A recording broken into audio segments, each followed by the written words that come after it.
किसी को टाइम नहीं, किसी के लिए कोई रिश्ते नाते निभाने के लिए नहीं, सत्संग के लिए नहीं, कथा के लिए नहीं, सत्कार्य के लिए नहीं, फिर टाइम जाता कहाँ हमारा? केवल मेकअप शेकअप डेंटिंग पेंटिंग, ये पार्टी वो ये वो इसमें टाइम जाता है क्या?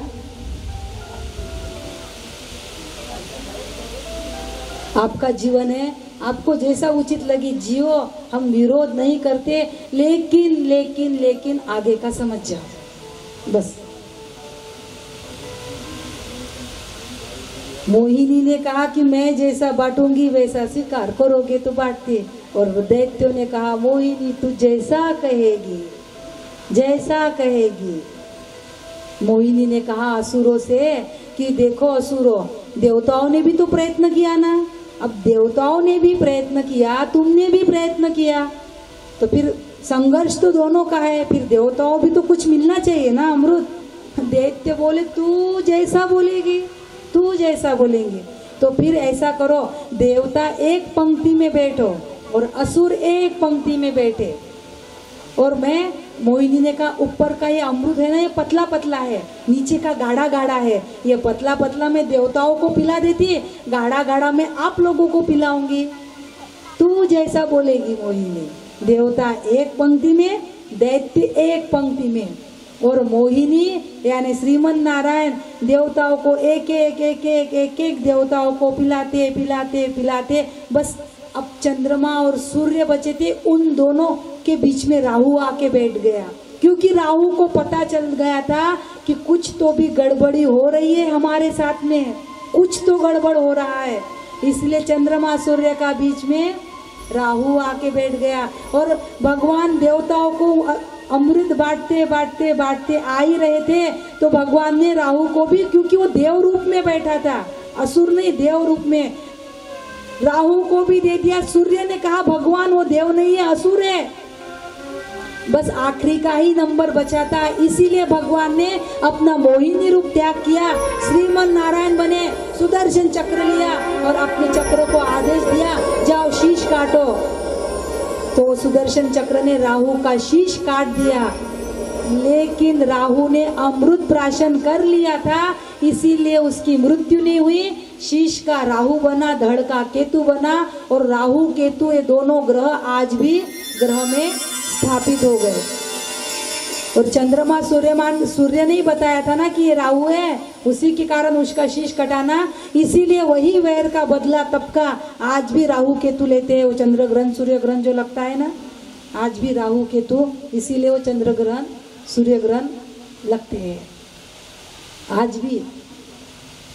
अब सारे असुर, अब देवताओं ने अमृत पी लिया था इसलिए अमर हो गए थे, और सारे असुर अमर नहीं थे, इसलिए सारे असुर देवताओं से पराजित हुए। बहुत घमासान युद्ध हुआ देवताओं का और असुरों का, घमासान युद्ध हुआ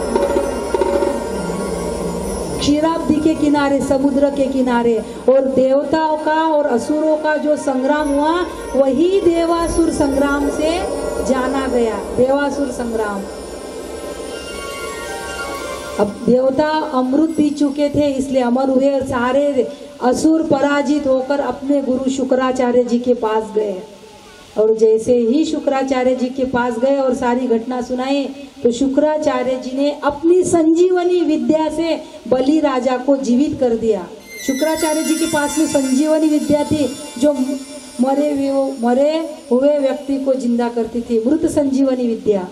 बलि राजा को जीवित किया, और बलि राजा ने अपने गुरु शुक्राचार्य जी और भृगुवंश के जितने ब्राह्मण थे, गुरु सहित ब्राह्मणों की बहुत सेवा की बलि राजा ने, बहुत सेवा की। और कहते हैं कि इतनी सेवा देख के शुक्राचार्य इतने प्रसन्न हुए कि बलि राजा को सारी शक्तियों से संपन्न कर दिया, सब शक्तियों से, और बलि राजा ने स्वर्ग पर धावा बोल दिया, इंद्र पर धावा बोल दिया बलि राजा ने। बलि राजा तो इंद्र गया बृहस्पति, देव गुरु बृहस्पति के शरण में, और कहने लगा कि गुरुदेव अब हम क्या करें, बलि राजा आक्रमण कर रहा है। तो बृहस्पति जी ने कहा इंद्र अभी तुम बलि से युद्ध नहीं कर सकते, क्योंकि शुक्राचार्य जी ने उसे इतना महान तेज दिया है कि अभी तुम उसे जीत नहीं सकते, इसलिए स्वर्ग छोड़कर कहीं गुफा में छिप जाओ।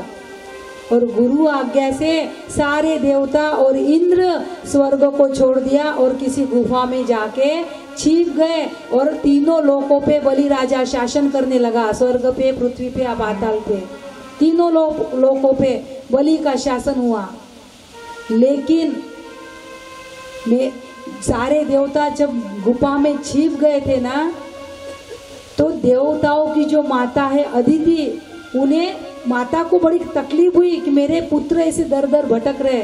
बेटा जब भी कष्ट में होता है तो माँ को ही सबसे ज्यादा तकलीफ होती है ना।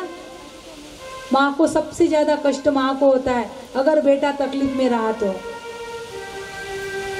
और कहते हैं कि अदिति ने कश्यप ऋषि से कहा कि मेरे बेटों का संकट निवारण के लिए कुछ तो उपाय बताओ अपने पति से। तो कश्यप ऋषि ने माता अदिति को पयोव्रत नाम की विधि बताई और माता अदिति ने पूर्ण श्रद्धा के साथ उस पयोव्रत विधि को पूर्ण किया। और कहते हैं कि वह विधि पूर्ण होने से ही भगवान माता अदिति के समक्ष प्रकट हुए। भगवान ने दर्शन दिया और माता अदिति को वरदान दिया कि मैं ही तुम्हारा पुत्र बन के आऊँगा और तुम्हारा देवताओं का कार्य करूँगा। और समय आने पर भगवान माता अदिति के गोद से वामन रूप में प्रकट हुए। श्रीमन नारायण वामन रूप से प्रकट हुए। बोलिए वामन भगवान की जय।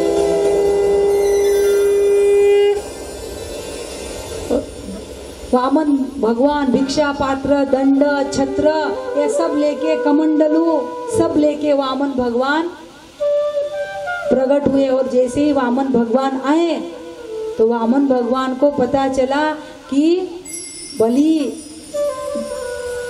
बलि राजा यज्ञ कर रहा है, अश्वमेध यज्ञ। भरूच जो गुजरात में है ना, कच्छ प्रांत में, वहाँ बलि राजा यज्ञ कर रहा है। तो भगवान ने बलि राजा के यज्ञशाला की यात्रा की और भगवान बलि के यज्ञशाला के द्वार तक भगवान पहुंच गए। अब बलि राजा तो संकल्प लेके यज्ञ में बैठा था, लेकिन वामन रूप, बटु रूप में भगवान उसके द्वार पे आए। भगवान जैसे ही बलि राजा ने वामन भगवान को देखा, बड़े छोटे से थे, बहुत छोटा स्वरूप था वामन भगवान का, बटु रूप था। जैसे ही देखा तो बलि को इतना आनंद हुआ कि मानो कोई करोड़ों सूर्य का तेज एक साथ प्रकट हुआ हो। करोड़ों सूर्य का इतना तेज था वामन भगवान पे। बलि को इतना आनंद हुआ कि मैंने आज तक ब्राह्मण तो बहुत देखे, लेकिन ऐसा ब्राह्मण नहीं देखा मैंने, इतना तेज। और कहते हैं कि बलि राजा ने वामन भगवान को आसन दिया, पूजन किया, आसन दिया, सब किया। और बलि ने कहा कि भगवान मुझे ऐसा लग रहा है कि आप कुछ मांगने के लिए आए हो। बलि ने कहा भगवान से कि मुझे ऐसा लग रहा है आपको देख के कि आप कुछ मांगने के लिए आए हो, तो आप जो भी चाहे मुझे मांग लो। बलि राजा के आप जो भी चाहे मुझे मांग लो। तो वामन भगवान ने कहा बलि मुझे ज्यादा कुछ भी नहीं चाहिए, माना कि तुम सब कुछ देने में सक्षम हो, समर्थ हो, लेकिन मुझे ज्यादा कुछ नहीं चाहिए। मुझे केवल मेरे पग से 3 पग पृथ्वी चाहिए। मुझे केवल मेरे पग से 3 पग पृथ्वी चाहिए, भूमि का टुकड़ा चाहिए। बलि हंसने लगा, ब्राह्मण देवता, अरे मांगना था तो कुछ तो मांगना था, 10-20 एकड़। 3 पग में तो तुम्हारा आसन भी नहीं बैठेगा, उतना 3 पग लिए तो उतना आसन भी नहीं। अरे बलि राजा ने कहा इतना कुछ मांग लो कि एक बार मेरे द्वार कोई मांगने आ जाए तो उसे फिर कभी किसी के सामने कुछ मांगने के लिए जाना ना पड़े। ब्राह्मण देवता इतना कुछ मांग लो, चाहे जितनी भूमि मांगो, चाहे जितनी गौएं मांगो, चाहे जितना सोना चांदी क्या मांगना है मांग लो, ये 3 पग पृथ्वी में क्या होगा। वामन भगवान ने कहा बलि धन उतना ही संग्रह करना चाहिए कि जितने की आवश्यकता हो। धन उतना ही संग्रह करना चाहिए कि जितने की आवश्यकता हो। अनावश्यक धन खतरा होता है। तो बलि राजा हंसने लगा, ठीक है भगवान, ठीक है ब्राह्मण देवता, अच्छी बात है, आपकी जैसी मर्जी। और कहते हैं कि बलि राजा ने 3 पग पृथ्वी दान देने का संकल्प देने के लिए जल पात्र हाथ में लिया। संकल्प छोड़ते ना, हमें कुछ दान देना होता है तो जल लेके वो ब्राह्मण देवता कुछ मंत्र कहते हैं, संकल्प छोड़ा जाता है, फिर दान दिया जाता है। तो बलि राजा ने 3 पग पृथ्वी दान देने के लिए जल पात्र हाथ में उठाया ही तब शुक्राचार्य जी ने हाथ पकड़ लिया। दैत्य गुरु शुक्राचार्य जी हाथ पकड़ लिया। बलि क्या कर रहे हो, क्या कर रहे हो ये? अरे स्वयं भगवान श्रीमन नारायण है, देवताओं का कार्य करने के लिए माता अदिति के उधर से इन्होंने जन्म लिया है, ये श्रीमन नारायण है। अरे ये तुमसे तुम्हारा राज्य, कीर्ति, ऐश्वर्य, श्री सब छीन लेंगे और इंद्र को दे देंगे। ये क्या कर रहे हो? दान मत दो, संकल्प मत छोड़ो दान देने का। बलि ने कहा, गुरुदेव चाहे कुछ भी हो जाए, मैंने हाँ बोल दिया है, मैंने 3 पग पृथ्वी दान देने के लिए हाँ बोल दिया है। अब चाहे कुछ भी हो जाए, मैं मेरे जबान से विमुख नहीं हो सकता, मैं मुकर नहीं सकता। मैंने हाँ बोला है तो मैं दूंगा, मैं अपने धर्म से डिग नहीं सकता। तो कहते हैं शुक्राचार्य जी ने, भागवत में ऐसा लिखा है कि शुक्राचार्य जी ने बलि को श्राप दे दिया कि जा तू तेरे लक्ष्मी से च्युत हो जा, तेरे लक्ष्मी सारी चले जाएंगे। भागवत में ऐसा है। लेकिन विष्णु पुराण में ऐसा वर्णन आता है कि वो जो जल छोड़ने की झारी होती है ना, झारी जिसमें से जल गिरता है, शुक्राचार्य जी छोटा सा सूक्ष्म रूप बना के उस छेद में जाके छिप गए, बैठ गए, ताकि उसमें से जल ही ना गिरे। वो झारी में से संकल्प छुड़ाने के लिए जल ही ना गिरे। अब भगवान तो अंतर्यामी, भगवान ने देखा कि शुक्राचार्य जी आप छोटा रूप बना के बैठे हो। भगवान के पास दर्भ का जो आसन था उसमें से एक तिनका निकाला और उस छेद में डाला। जैसे ही डाला तो शुक्राचार्य जी के एक आंख में अंधत्व आ गया। जल हाथ में लिया बलि राजा ने और 3 पग पृथ्वी दान देने के लिए संकल्प छोड़ा। बस आपको जितना स्थान चाहिए अपने पग से हे ब्राह्मण देवता नाप लीजिए, और ऐसा कह के संकल्प छोड़ा। और भगवान ने कहा ठीक है बलि। और इसी समय एक बड़ी अद्भुत घटना हुई। जैसे ही संकल्प छोड़ा ना, एक अद्भुत घटना हुई। क्या घटना हुई? भागवत में लिखा है, तद वामनम रूपम वर्धताद्भुतम हरेर्नंतरस्य गुणत्रयात्मक भूहु खम दिशो ध्योर विवरा पयोदय स्त्रियन ध्रुदेवा ऋषयो यदा सत। जैसे ही संकल्प छोड़ा, भगवान का जो बटु रूप वह इतना विराट विराट विराट होने लगा, इतना विराट हुआ, इतना विराट हुआ कि पृथ्वी, भूहु खम, खम यानी आकाश, दिशो यानी दिशाएं, ध्योहो यानी पाताल, समुद्र, पशु पक्षी, मनुष्य, देवता, ऋषि, सबका सब भगवान ने इतना विराट रूप हुआ कि 2 पग में, केवल 2 पग में भगवान ने तीनों लोकों को नाप लिया। स्वर्ग, मृत्यु, पाताल, तीनों लोकों को केवल 2 पग में नाप लिया भगवान ने, केवल 2 पग में। इतना विराट विशाल रूप बना भगवान का। और भगवान कहने लगे, बलि अभी तीसरा पग रह गया है, ये तीसरा पग कहाँ रखूं अब मैं? 2 पग में तो मैंने सारा नाप लिया, अब तीसरा पग कहाँ रखूं? तो बलि राजा ने कहा, प्रभु हो सकता मैंने आपको दान दिया, इसका अहंकार मेरे माथे में आ सकता, मैंने आपको दान दिया, इसका अहंकार मेरे माथे में आ सकता, इसीलिए भगवान ये तीसरा पग, ये आपका तीसरा चरण मेरे मस्तक पे रख दो, ताकि मुझे अहंकार ना आए कि मैंने दान दिया भगवान को। अरे दाता एक राम, भिखारी सारी दुनिया, ये तो देखा था। कि दाता राम है और सारी दुनिया भिखारी है। लेकिन आज ये उल्टा हुआ कि भगवान भक्त भगवान को दान दे रहा है। हो सकता मुझे अहंकार आ जाए, इसीलिए ये तीसरा पग मेरे माथे पे रखो। और जैसे कहते हैं कि भगवान के अरुण अरुण चरण ऐसे उठा बलि के शीश पे रखने के लिए, और जैसे ही भगवान का पग बलि के शीश पे रखा गया तो कहते हैं धीरे धीरे धीरे धीरे बलि सूतल लोक में चले गए। भगवान का चरण सीधा सूतल लोक में, पाताल से भी नीचे सूतल लोक का राज्य भगवान ने बलि को दे दिया। सूतल लोक का राजा भगवान ने बलि को बना दिया।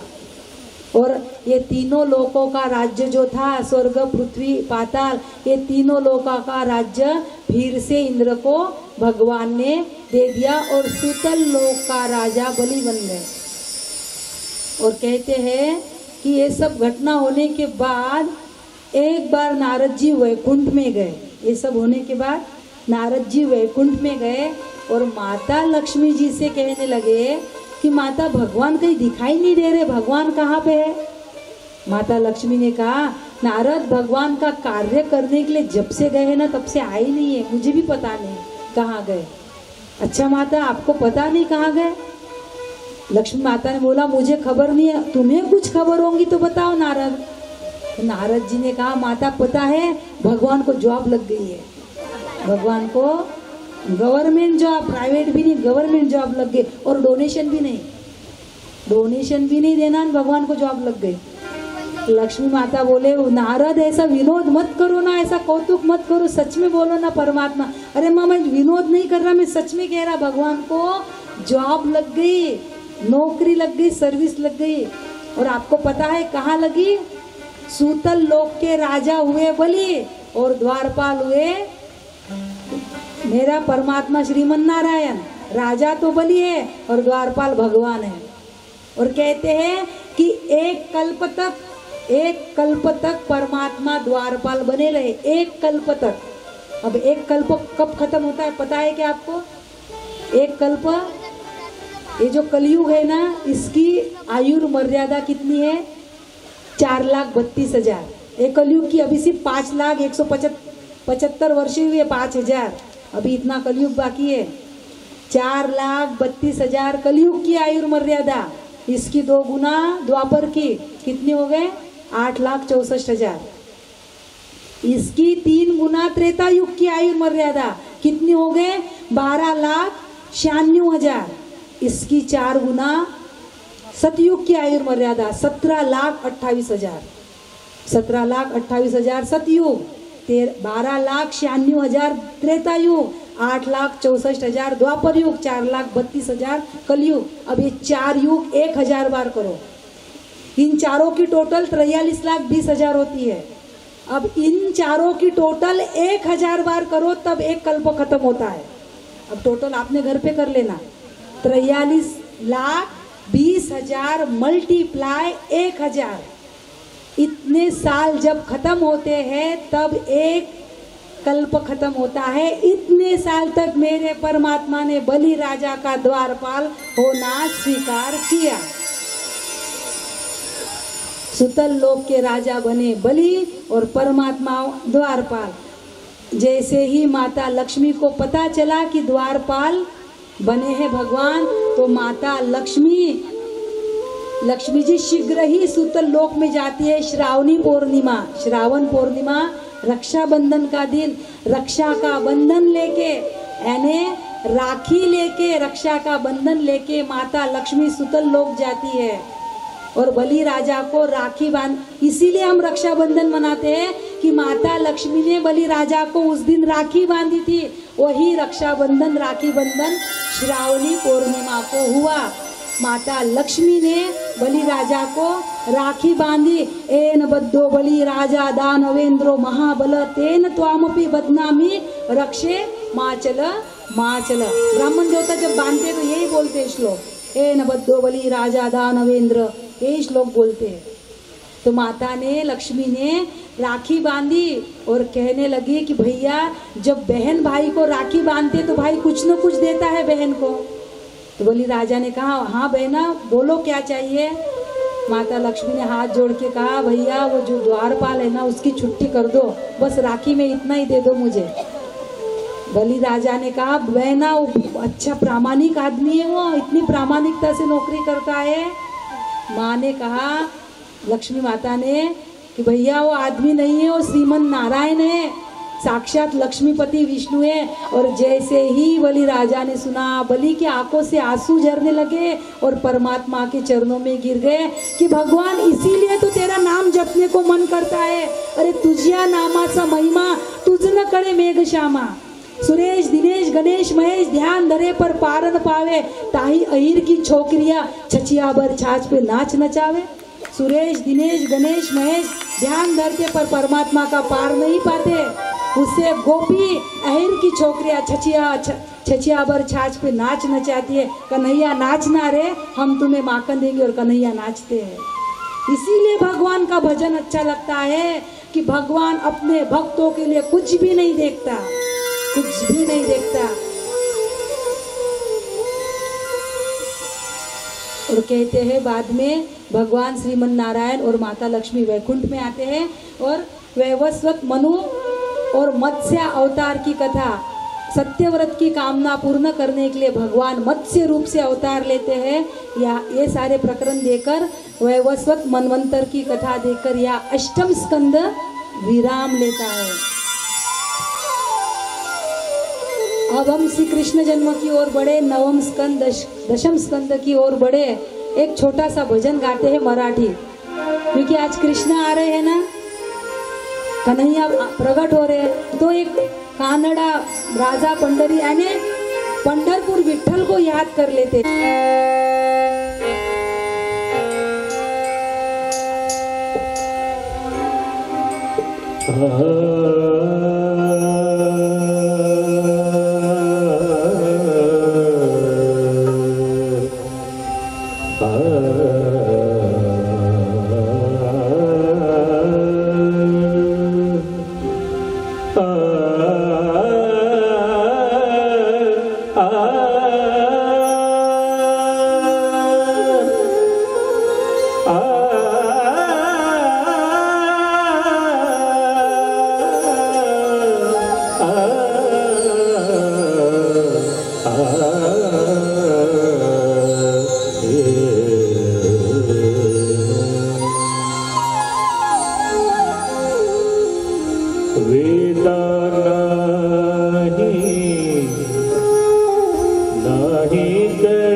निराकार तो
वेदा नाही कळला, वेद जानो गेला, पुढे मौन आवला, ते गुह्य तुझला सांगू कैसे। वेद भी जिसे जानने गया वो भी मौन हो गया, ऐसा मेरा परमात्मा। आइए नवम स्कंद की कथा में प्रवेश करते हैं। नवम स्कंद सूर्यवंश का वर्णन है, सूर्यवंश और चंद्रवंश। सूर्यवंश में इतने इतने राजा हुए, एक एक ऐसे राजाओं के चरित्र है, एक एक। सूर्यवंश में इस नवम स्कंद में बहुत जितने भी राजा हुए, सूर्यवंश में जितने भी राजा उन सब का चरित्र है। नाभाग पुत्र अम्बरीश, जिन्होंने एकादशी व्रत करके परमात्मा को पाया। आपको पता है अम्बरीश राजा की कथा। केवल एकादशी व्रत के करने से, हमने उस दिन भी कहा था कि कोई उपवास करो ना करो, लेकिन एकादशी एक तो करनी चाहिए। फिजिकल एंगल से भी अच्छी है और भगवान यानी कहते हैं कि एकादशी के दिन सारे पाप अन्न में आके वास करते हैं, और वह अन्न यदि हमने ग्रहण किया तो उतने ही पाप हमारे भीतर आते हैं। इसलिए हमने उस दिन भी कहा था दिवसभर चर पण एकादशी कर। जिसने डॉक्टर ने जिसको नहीं बोला होगा उसके लिए कुछ कहना नहीं है, लेकिन डॉक्टर क्यों नहीं बोलते पता है क्या? हम वो दाना साबूदाना की खिचड़ी, वो आलू चिप्स, सीरा, हलवा, कितना यानी तला हुआ, इतना हेवी आलू उसमें, ये कितना हेवी। पेट को खाली रखना है, फलाहार करना है। हम फलाहार का शॉर्टकट फराल कर लिया हमने।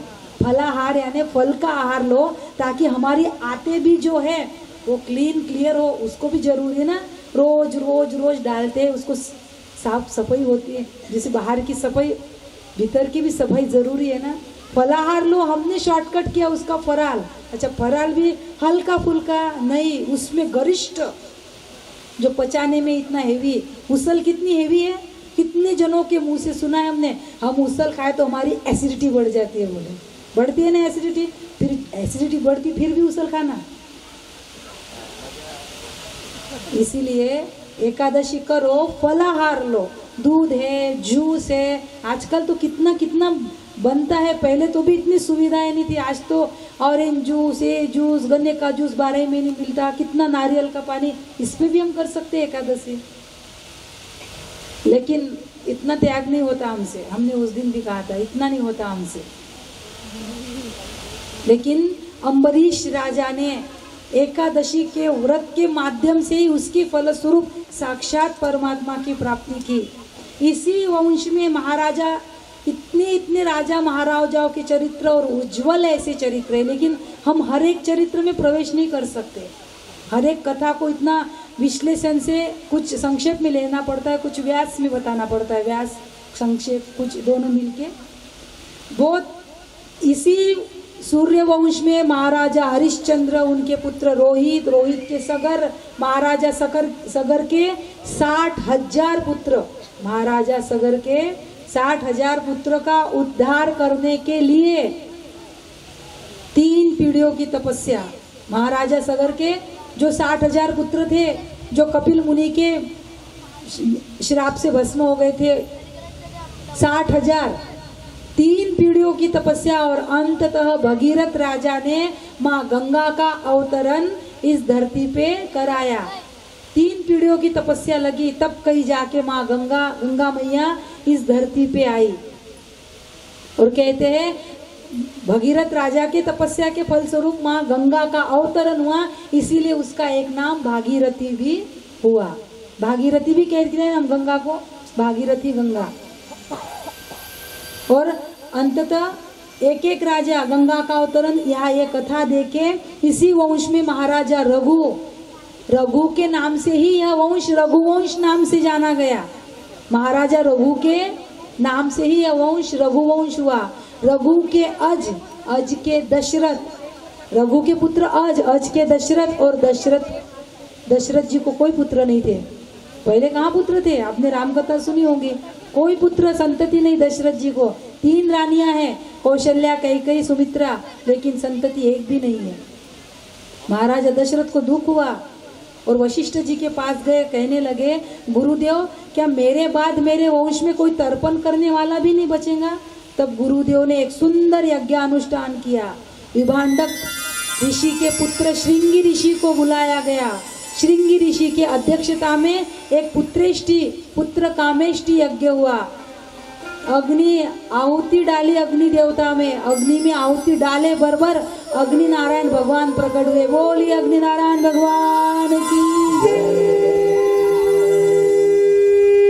चरु पात्र लेकर अग्नि नारायण प्रकट हुए। वह चरु पात्र अग्नि नारायण भगवान ने दशरथ जी को दिया और कहा अपने रानियों में बांट दो। आधा भाग कौशल्या जी को दिया, आधे भाग के और 2 भाग किए, 1 भाग कैकेयी को दिया, 1 भाग सुमित्रा जी को दिया।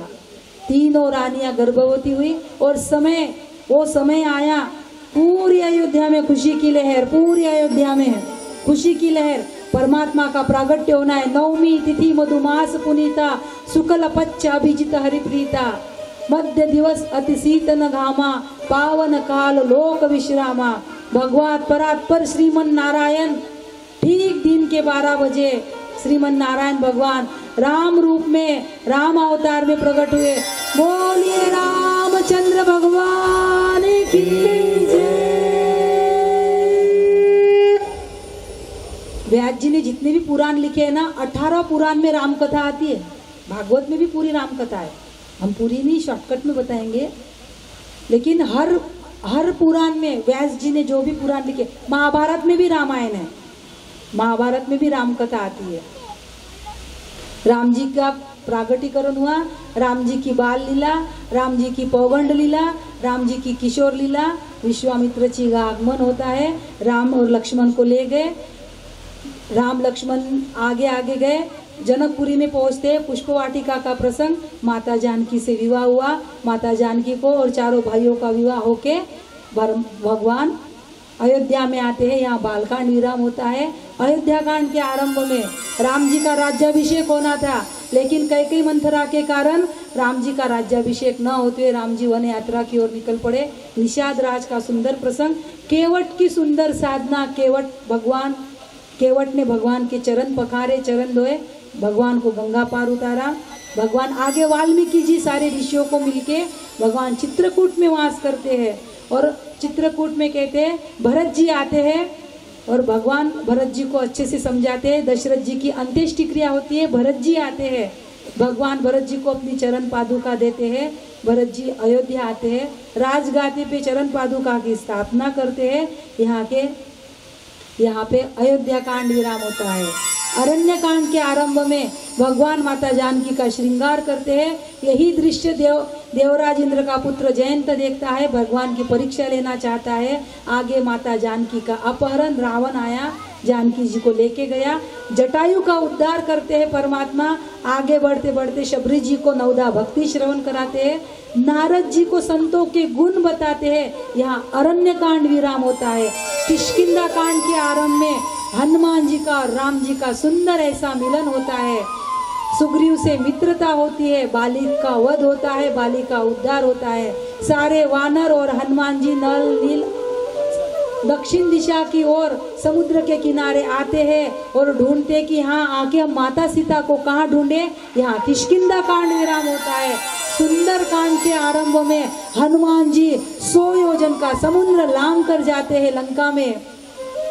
माता सीता का पता ढूंढ आते हैं, लंका को जलाते हैं। माता सीता की खबर लेके राम जी के पास आते हैं, राम जी को सारा समाचार सुनाते हैं। राम जी नल नील जामवंत हनुमान अंगद सारे 18 पदम वानर और राम जी समुद्र के पास आते हैं, समुद्र से रास्ता मांगते हैं। यहाँ पे सुंदर कांड विराम होता है।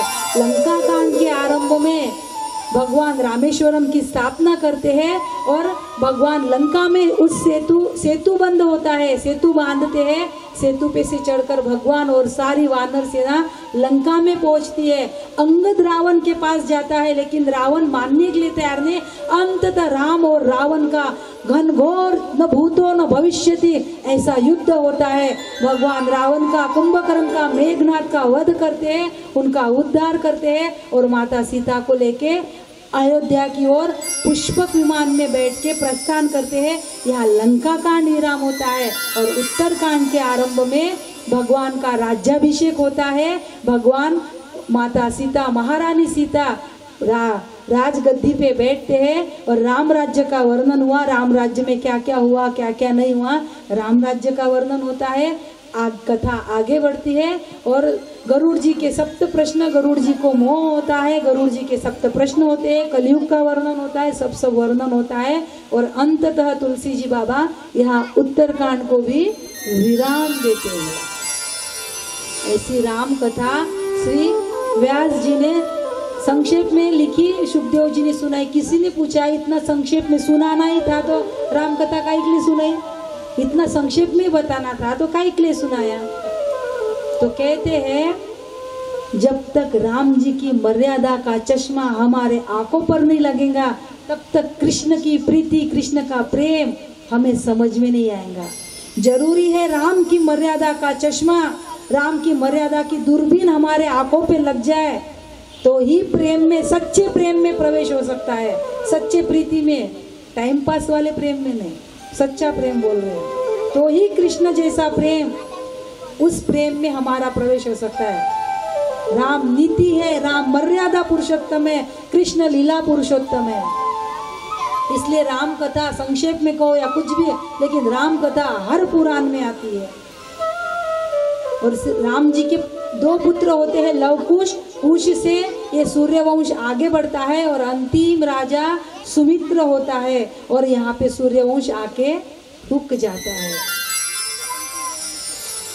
श्री सुखदेव जी महाराज चंद्रवंश की कथा वर्णन करते हैं। चंद्रवंश चंद्रवंश में अत्रि के पुत्र है चंद्र, चंद्र के पुत्र है बुध, बुध का पुत्र है पुरुरवा।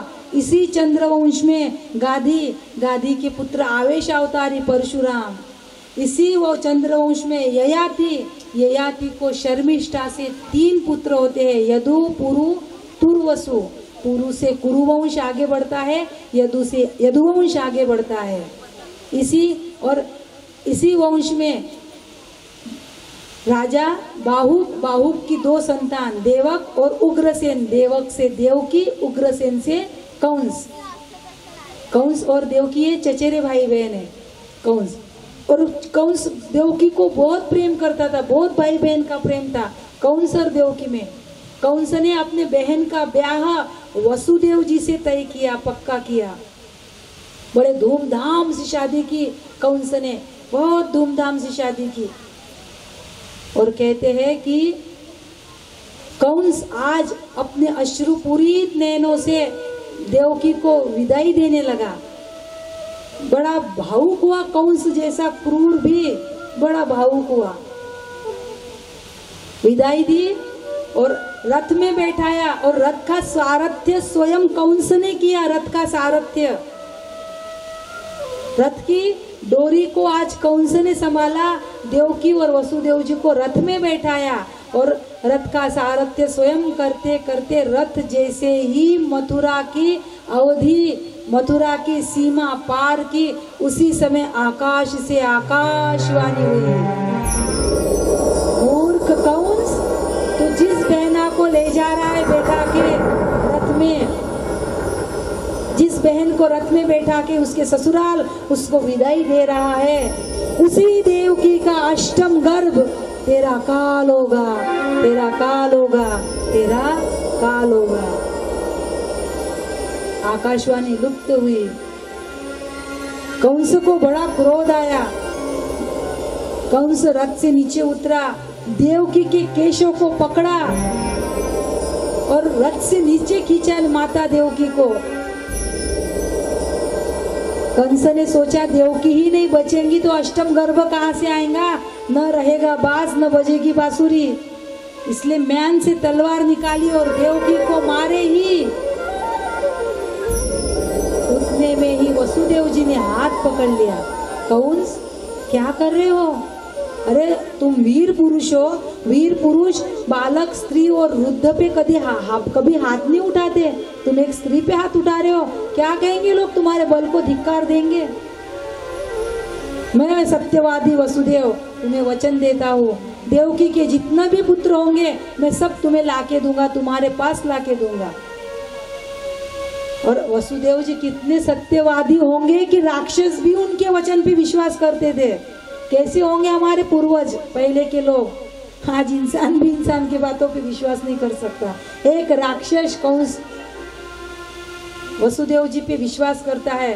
कंस ने रथ को पुनः घुमाया, मथुरा की ओर ले गया। फिर से रथ आया मथुरा, वसुदेव जी को और देवकी को कारागृह में डाल दिया। हाथों में हथकड़ियां, पैरों में बेड़िया और कारागृह में डाल दिया कंस ने।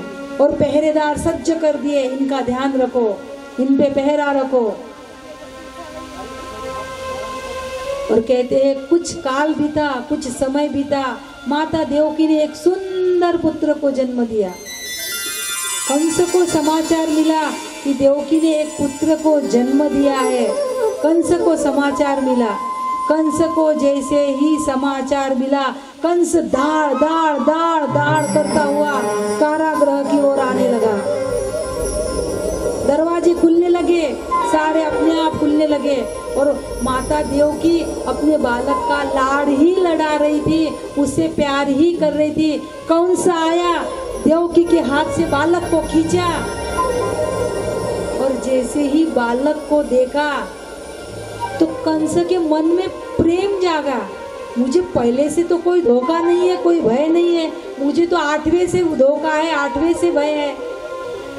मुझे पहले से क्या धोखा है? इसलिए कितना भी क्रूर रहो, प्रेम तो होता ही है ना सब में। ऐसा थोड़ी सुमति कुमति सबके उड़ रही, सुमति और कुमति तो सब में होती है। इतना क्रूर था, लेकिन भांजे का मुख देखे बराबर थोड़ा प्रेम जागा और कहने लगा देवकी से, मुझे पहले से कोई भय नहीं है, धोखा नहीं है, ये ले ले तेरा पुत्र। और कंस आकर अपने सिंहासन पर बैठ गया और कंस गिनती कर रहा है, पहला हो गया, दूसरा, तीसरा, चौथा, पांचवा, छठवा, सातवां तक, सातवें तक तो कोई भय नहीं है, लेकिन आठवें को छोड़ना नहीं है। सातवें तक भय नहीं है, आठवें को छोड़ना नहीं है। कंस गिनती कर रहा है सिंहासन पर बैठे बैठे। उसी समय आकाश से नारद जी उतरे, नारायण नारायण। नारद जी आए, कंस क्या किया तूने? नारद जी मैंने क्या किया? अरे मुझे पहले से कोई भय नहीं था नारद जी, इसलिए मैंने उसे छोड़ दिया, मैंने उसे नहीं मारा। अरे मूर्ख, मैं तुझे छोड़ दिया या मार दिया ये थोड़ी कह रहा, तू किसी को भी छोड़, किसी को भी मार, मेरा ये कहना नहीं है। मेरा तो ये कहना है कि तुझे गणित आता है कि नहीं आता है? नारद जी मतलब मुझे गणित, अच्छा देख, अपने झोली में से एक फूल निकाला 8 पंखुड़ी वाला, गिन इसको कितनी पंखुड़ियां है? 1 2 3 4 5 6 7 8, 8 हो गई। अब पहली को छोड़ दे, पहले अब दूसरी से गिनना शुरू कर, दूसरी से, यानी एक को एक छोड़ते जाओ तो हर पंखुड़ी पहली है, हर पंखुड़ी 8वीं है। पहली को छोड़ दे, अब दूसरी से गिनना शुरू कर, 1 2 3 4 5 6 7 8, गिनते जा, एक एक पंखुड़ी को छोड़ते जा और गिनते जा तो हर पंखुड़ी पहली, हर पंखुड़ी 8वीं। तो क्या नारद जी, क्या पहला ही 8वां हो सकता है या 8वां पहला हो सकता? नारायण नारायण, मुझे नहीं मालूम पहला 8वां है कि 8वां पहला है, मैं तो सिर्फ तुझे गणित पढ़ाने आया था। नारद जी चल दिए और कंस सोचने लगा, क्या पहला भी 8वां हो सकता है और 8वां भी पहला हो सकता है? कंस के दिमाग को काम लगा दिया नारद जी ने, कंस के दिमाग को काम लगा दिया। और नारद जी ने ऐसा क्यों किया? क्योंकि कंस के पापों का घड़ा भरने में थोड़ा सा ही खाली रह गया था। कंस के पापों का घड़ा भरने में थोड़ा सा खाली रहे, जब तक इसका घड़ा भरेगा नहीं तब तक परमात्मा आएंगे नहीं, परमात्मा का प्रगटीकरण नहीं होगा। इसलिए वो बोलते हैं ना मराठी में, पायली भरल्याशिवाय शीख सांडत नहीं। ये पायली भरने की थी कंस के पापों की, ये घड़ा भरना था कंस के पापों का। इसलिए नारद जी ने अपना काम किया, नारद जी तो चले गए और कंस सोचते रहा पहला ही 8वां, 8वां ही पहला, 8वां ही पहला। ऐसा करते करते कंस फिर उठा अपने सिंहासन से, कारागृह के द्वार खुलने लगे, दाड़ दाड़ दाड़ दाड़ जाने लगा और माता देवकी के हाथ से पुत्र को खींचा, गोल गोल गोल घुमाया और दीवार पे दे पटका।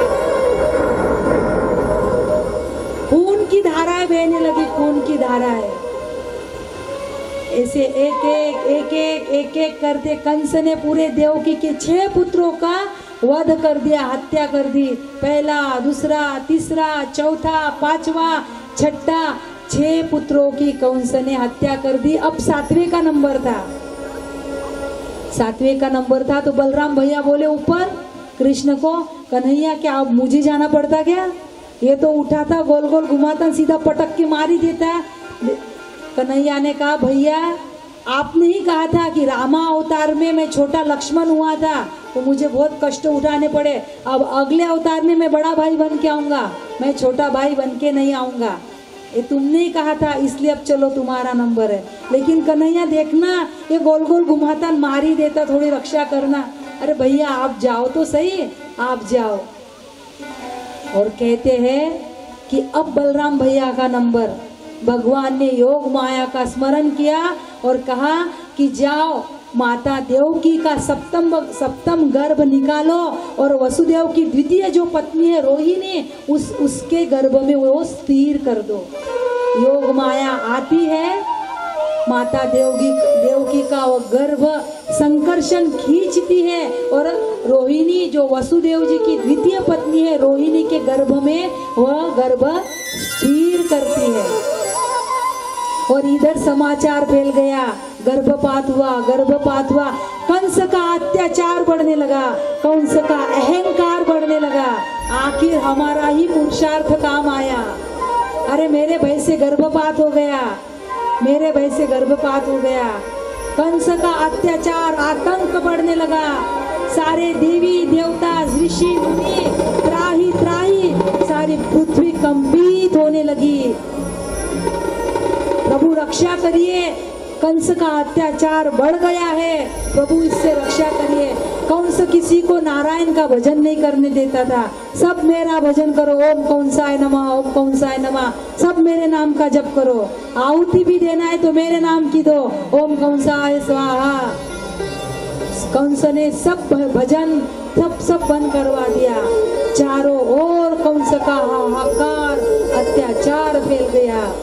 सारे ऋषि मुनि देवता परमात्मा को पुकारने लगे, गोविंद को पुकारने लगे। सारे ऋषि मुनि, पृथ्वी माता धेनु का रूप लेके सारे ऋषि मुनि आए, सारे देवता, माता पृथ्वी, आइए हम भी प्रभु को पुकारे।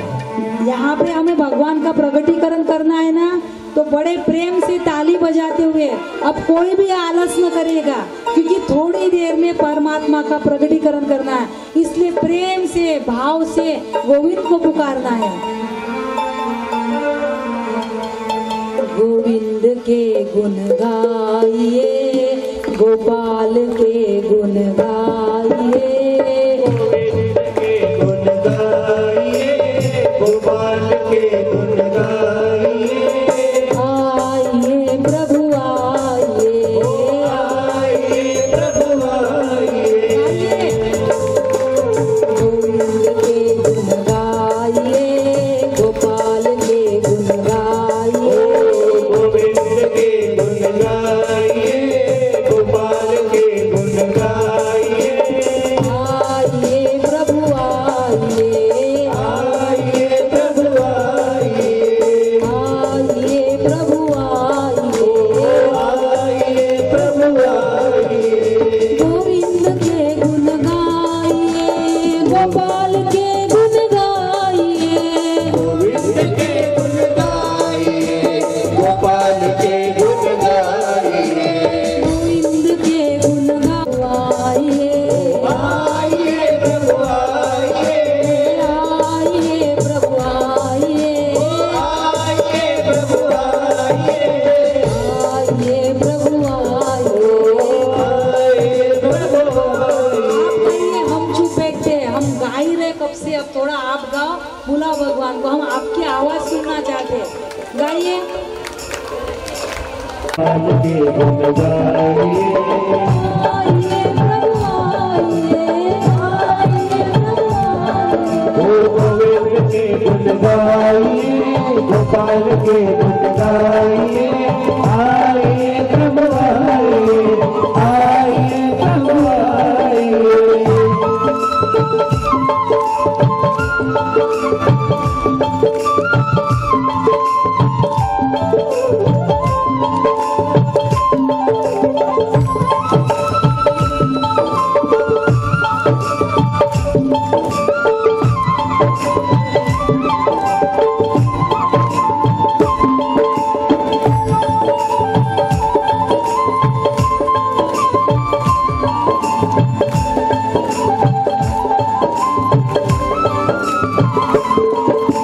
आइए प्रभु आइए,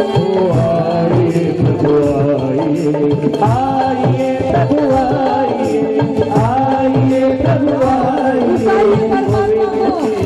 सारे ऋषि मुनि पुकार रहे, देवता पुकार रहे, शंकर पुकार रहे, ब्रह्मा पुकार रहे, सब पुकार रहे प्रभु को। आइए प्रभु, कंस के अत्याचार से बचाइए हमें, बहुत अत्याचार हो गया। गोपाल के गुण गाइए। आइए प्रभु आइए। आइए प्रभु आइए। गोपाल के गुण गाइए, आइए प्रभु आइए, आइए प्रभु आइए, गोविंद के गुण गाइए, गोपाल के गुण गाइए। आइए प्रभु आइए। आइए प्रभु आइए। आइए प्रभु आइए, ओ आइए प्रभु आइए। आइए प्रभु आइए। गोविंद के गुण गाइए, गोपाल के गुण गाइए।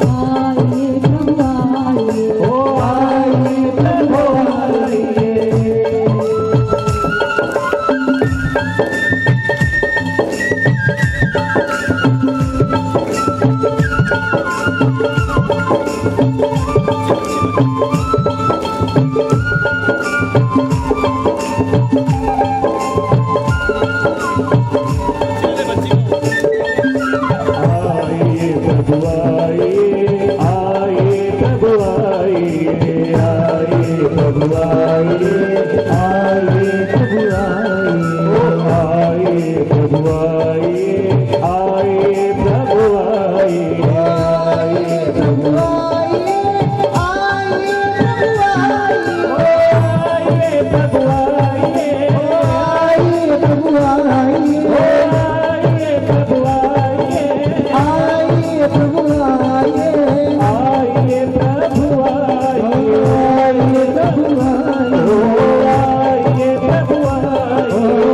आइए प्रभु आइए। गोविंद के गुण गाइए, गोपाल के गुण गाइए, हर गोविंद के गुण गाइए, गोपाल के गुण गाइए, गोविंद के गुण गाइए, गोपाल के गुण गाइए, गोविंद के गुण गाइए, गोपाल के गुण गाइए। आइए प्रभु आइए, आइए प्रभु आइए, ओ आइए प्रभु आइए,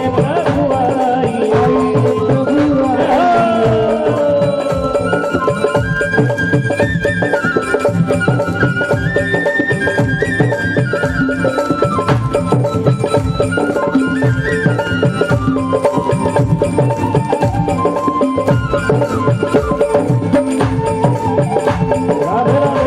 राधे राधे। आइए प्रभु आइए, आइए प्रभु आइए, आइए प्रभु आइए, आइए प्रभु आइए, ओ आइए प्रभु आइए, आइए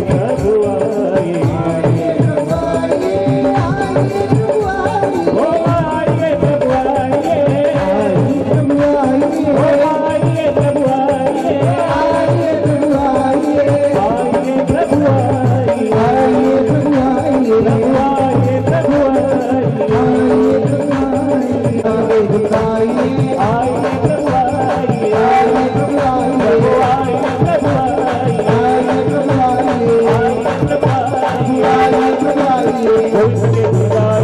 गोपाल के गुण गाइए, गोपाल के गुण गाइए, आइए प्रभु आइए, आइए प्रभु आइए, आइए प्रभु आइए। कृष्णम शरणम नमः, कृष्णम शरणम नमः, कृष्णम शरणम नमः, कृष्णम शरणम नमः, कृष्णम शरणम नमः, कृष्णम शरणम नमः, कृष्णम शरणम नमः, कृष्णम शरणम नमः।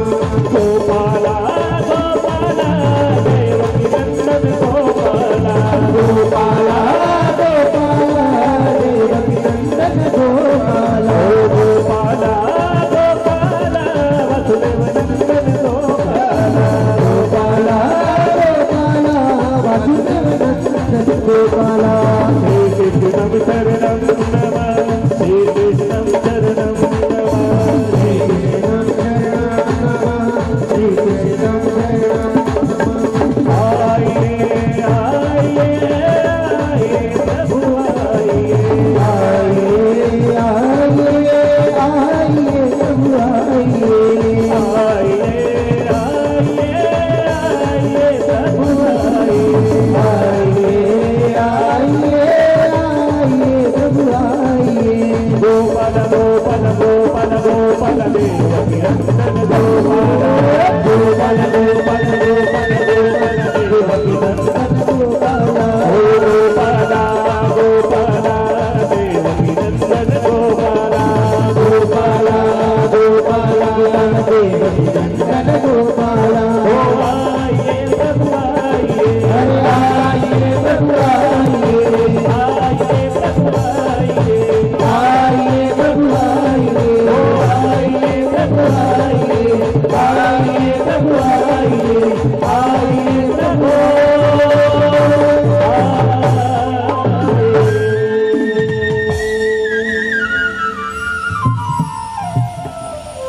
सादे मेहमान को भी बुलाना हो तो कितनी मनोहार पत्रिका है वो छपाना पड़ता है। ये तो परम पिता परमात्मा है, इसको तो ऐसी थोड़ी आएगा भगवान, इतना तो करना ही पड़ता है। सावन गया भादो आया, रोहिणी नक्षत्र, कृष्ण पक्ष, अष्टमी तिथि, ग्रीष्म ऋतु गई, वर्षा ऋतु आई, काले काले मेघ छाने लगे आकाश में, बिजलियां चमकने लगी, मूसलधार बारिश होने लगी और भक्तवृंद, सारे देवता, माता, सब गर्भस्थ भगवान का, गर्भस्थ शिशु का स्तवन गाने लगे। कारागृह में आके गर्भस्थ भगवान का स्तुति करने लगे, स्तवन गाने लगे। सारे साधु संतों के स्वप्न में आज परमात्मा के दर्शन, और उसी समय एक प्रकाश पुंज, एक